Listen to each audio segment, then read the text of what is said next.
ના હોય.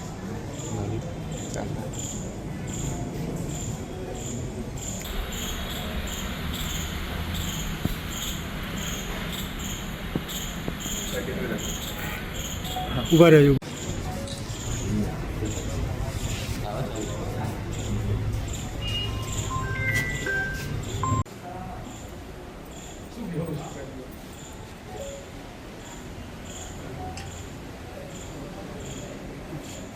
આજ રોજ આરોપી સ્ટીવન ભાનુભાઈ મેકવાન રહેવાસી નડિયાદ નાઓની જામીન ઉપર મુક્ત થવા માટેની જે જામીન અરજી હતી એ નડિયાદના એડિશનલ સેશન્સ જજ શ્રી એમ જે બ્રહ્મભટ્ટ સાહેબે નામંજૂર કરતો હુકમ કરેલો છે.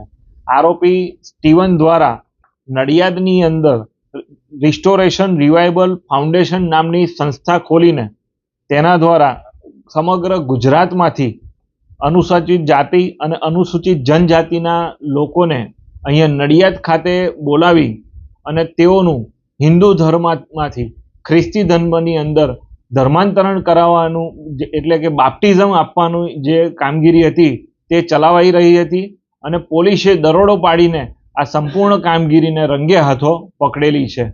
આ મુખ્ય કારણ હતા કે જજ સાહેબે જામીન રદ કરી?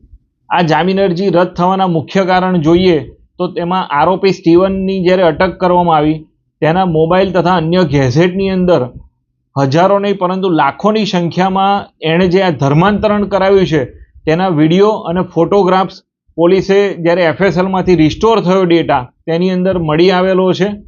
ઉપરાંત જે આરોપી છે તેનું જે નેટવર્ક છે એ ભારતની અંદર અલગ અલગ રાજ્યોની અંદર પણ છે તેમજ ભારત બહારના દેશોની અંદર પણ તેનું નેટવર્ક પ્રવર્તમાન હતું. આરોપી ઓલરેડી પુરાવાનો નાશ કરવા માટે પ્રયત્ન કરી ચૂક્યો છે પરંતુ એફએસએલની મદદથી તે પુરાવો પાછો રિકવર થઈ શક્યો છે. એટલે આરોપીને જો જામીન ઉપર છોડવામાં આવે તો ફરીથી તે પુરાવાનો નાશ કરે તેમજ આ ધર્માંતરણ માટે જે ફંડિંગ જે મિશનરીઓ દ્વારા જે ફંડિંગ કરવામાં આવતું હતું એ મિશનરીઓ પણ આજ દિન સુધી હજુ પોલીસના સિકંજાથી દૂર રહેલી છે.